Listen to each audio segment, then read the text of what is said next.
नमस्कार दोस्तों, advocate unplugged में आपका स्वागत है। दोस्तों, आज हम बात करेंगे एग्जीक्यूशन के बारे में। दोस्तों, हम इसको लेकर ऑलरेडी 2 वीडियोस बना चुके हैं, जिसमें हमने बात की थी कि एग्जीक्यूशन कौन कौन सा कोर्ट कर सकता है, और अगर मान लो कोई डिग्री ट्रांसफ़र होती है तो किस तरीके से ट्रांसफ़र होती है, ट्रांसफरी कोर्ट जो है क्या क्या कर सकता है, और अगर मान लो कोई डिग्री जो है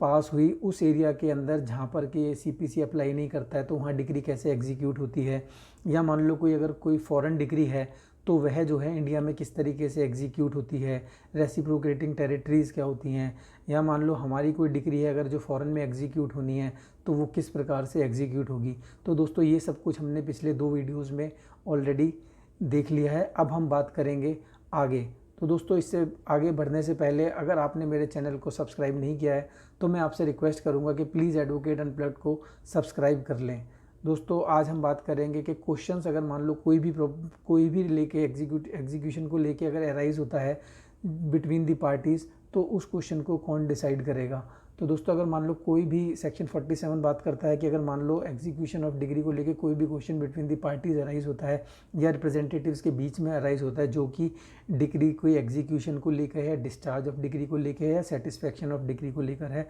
तो वह क्वेश्चन जो है डिसाइड करेगा वही एग्जीक्यूटिंग कोर्ट। दोस्तों, अगर इसमें यह भी दिया हुआ है कि अगर मान लो कौन लीगल रिप्रेजेंटेटिव है या नहीं है, यह भी जो है एग्जीक्यूटिंग कोर्ट ही डिसाइड करेगा। इसके अंदर एक्सप्लेनेशन भी दी हुई है 2। वह कहती हैं कि अगर मान लो कोई पार्टी जो है, जो प्लेंटिफ है जिसका सूट डिसमिस हो गया है, या डिफेंडेंट जिसके अगेंस्ट सूट डिसमिस हो गया है, वह भी पार्टीज़ होंगी एग्जीक्यूशन के अंदर। और दोस्तों, अगर मान लो कोई आदमी प्रॉपर्टी को ड्यूरिंग सेल ऑफ एग्जीक्यूशन में अगर सेल होती है प्रॉपर्टी को ख़रीदता है, और जो भी प्रॉपर्टी कैसे उसको ट्रांसफ़र होगी या कैसे उसको प्रॉपर्टी मिलेगी, यह सब भी जो है एग्जीक्यूटिंग कोर्ट ही डिसाइड करेगा। दोस्तों, सेक्शन 49 बात करता है ट्रांसफरी की।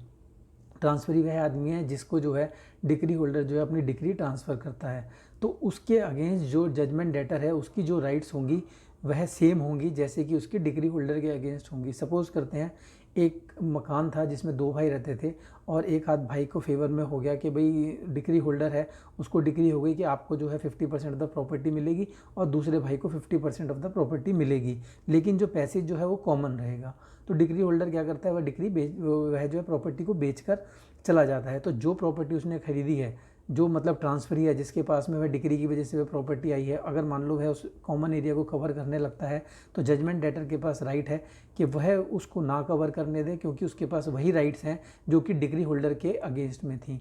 दोस्तों, अब बात करते हैं लीगल रिप्रेजेंटेटिव के बारे में। बेसिकली क्या है, डिग्री के एग्जीक्यूट होने से पहले अगर किसी आदमी की डेथ हो जाती है तो उसके अगेंस्ट जो प्रॉपर्टी, जो उसको डिसीज की जितनी प्रॉपर्टी मिली है उसकी एक्सटेंट तक जो है डिग्री जो है उसके अगेंस्ट में एग्जीक्यूट की जा सकती है। दोस्तों, सपोज़ करिए अगर मान लो कोई रिप्रेजेंटेटिव के अगेंस्ट में डिग्री होती है डिजीज़ की प्रॉपर्टी को लेके,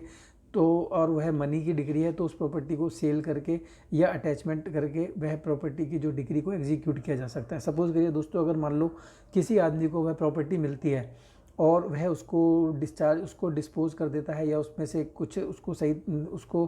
प्रॉपर्टी का कुछ हिस्सा डिस्पोज कर देता है, कुछ प्रॉपर्टी के हिस्से को, और कोर्ट को लगता है कि डिस्चार्ज करने के लिए उसने जो है वह ये काम किया है, तो कोर्ट उसके अगेंस्ट में भी ऑर्डर कर सकती है टू द एक्सटेंट जितना कि उस डिग्री को सेटिस्फाई करने के लिए ज़रूरत है।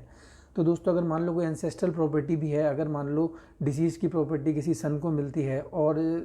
उस प्रॉपर्टी को भी जितना to the extent of degree जितने की हुई है उसके जो है वो प्रॉपर्टी को डिसीज़ की प्रॉपर्टी को माना जाएगा और डिग्री उससे सेटिस्फाई कर दी जाएगी। तो दोस्तों,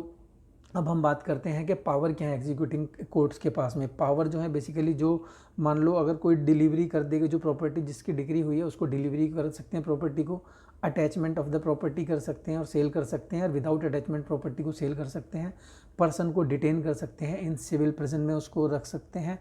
और